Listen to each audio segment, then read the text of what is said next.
দর্শক, বিএনপি নেতা বীর মুক্তিযোদ্ধা ফজলুর রহমান কিশোরগঞ্জ ৪ আসন থেকে নির্বাচন করবেন এটুকুই আমরা জানি। বিএনপি সূত্রে বিএনপি তাকে মনোনয়নের জন্য নির্ধারিত একজন ব্যক্তি হিসেবে ঘোষণা করেছে।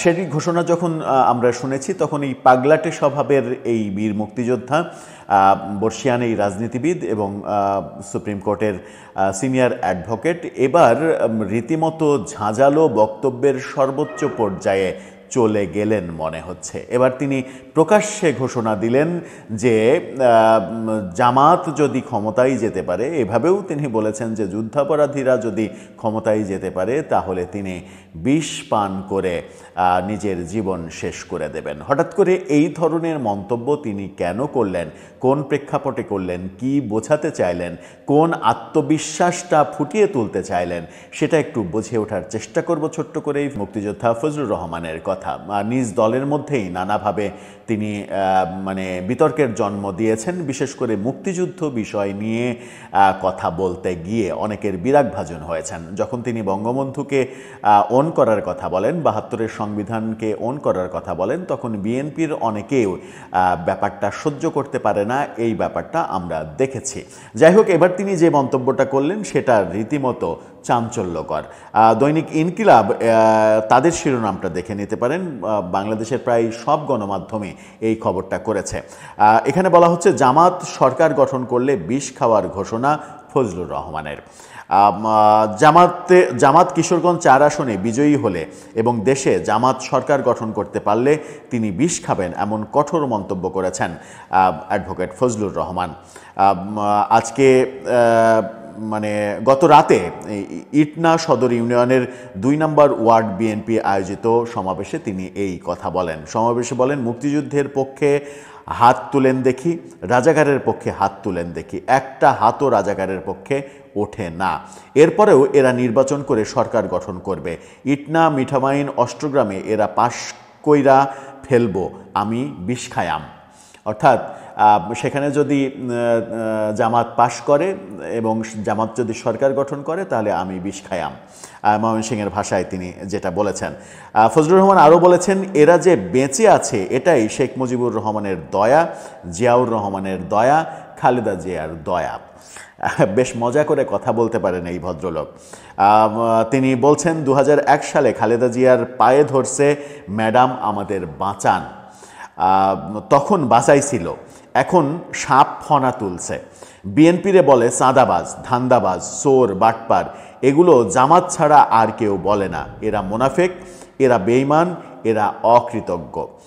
নিজেকে আদর্শিক যুদ্ধের প্রার্থী হিসেবে উল্লেখ করে তিনি বলেছেন, তিনি শুধু মুক্তিযুদ্ধের পক্ষের মানুষ। বিএনপি জিয়াউর রহমান, খালেদা জিয়া, তারেক রহমান ও ধানের শীষের সমর্থকদের কাছেই ভোট চান। এই মুক্তিযুদ্ধের পক্ষের মানুষ বলতে তিনি নিশ্চিত করে আওয়ামী লীগের ভোট ব্যাংকে হানা দেওয়ার একটা কৌশল তো নিয়েছেনই। তিনি আরও বলেছেন, ভোটারের ধর্ম তার কাছে বিবেচ্য নয়। হিন্দু, মুসলিম, বৌদ্ধ, খ্রিস্টান যে ভোটার, তার কাছেই আমি ভোট চাই।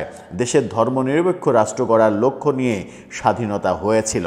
কিন্তু মজার ব্যাপার হচ্ছে যে ধর্মনিরপেক্ষ মনোভাব নিয়ে স্বাধীনতা হয়েছিল, এটা যেমন সত্য তেমন তো এটাও সত্য যে এই যে সংস্কার কমিশন হলো, ঐক্যমত্য হলো, জুলাই সনদ বাস্তবায়ন হওয়ার পদ্ধতিগত ঐক্যমত্য হলো, গণভোট সামনে হবে, জুলাই সনদে স্পষ্ট করে লেখা আছে যে সংবিধানে ধর্মনিরপেক্ষতা আর থাকবে না, এবং সেখানে বিএনপি একমত হয়েছে। তাহলে কি বিএনপির দলগতভাবে সিদ্ধান্ত আর ফজলুর রহমানের সিদ্ধান্ত আলাদা?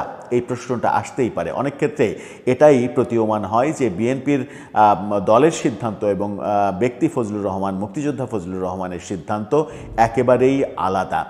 ফজলুর রহমানের মতো নেতৃত্ব যদি বিএনপির শীর্ষ নেতৃত্বে থাকতো তাহলে হয়তো বিএনপি একটা সময় বিতর্কিত যাদের সঙ্গে জোট করেছে, সরকার গঠন করেছে, তাদের সঙ্গে জোট, সরকার গঠন কোনোটাই করতো না। আজকে বিএনপি এবং জামাতের মধ্যে যে ফাটল, যে বিভেদ এবং যে একে অপরের প্রতি বিদ্বেষমূলক যে কথাবার্তাগুলো আমরা শুনছি, এবং ফজলুর রহমান খুবই আত্মবিশ্বাসের সঙ্গে বলছেন যে জামাত যদি সরকার গঠন করে এবং ওই কিশোরগঞ্জ ৪ আসনে জামাত যদি জিতে তাহলে তিনি বিষ খাবেন, বিষ খেয়ে আত্মহত্যা করবেন। এই যে কথাগুলো বলা, এই কথাগুলোর সঙ্গে মানে তার আইডিওলজির সঙ্গে বিএনপির আইডিওলজি পুরোপুরি মিলছে কিনা সেটাও একটা বড় বিষয়। কারণ একদিন আগেই তার কিশোরগঞ্জেই যেটা হয়েছে, তার বিরুদ্ধে মানববন্ধন হয়েছে, সমাবেশ হয়েছে, যেখান থেকে বলা হয়েছে ফজলুর রহমান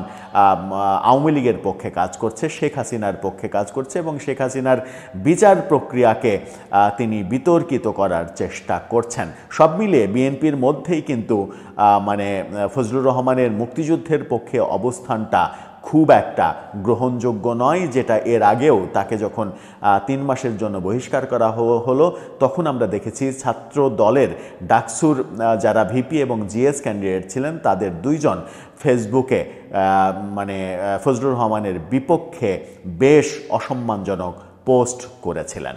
দর্শক, আপনার কি মনে হয় ফজলুর রহমানের বক্তব্য এবং তার অবস্থান এবং বিএনপির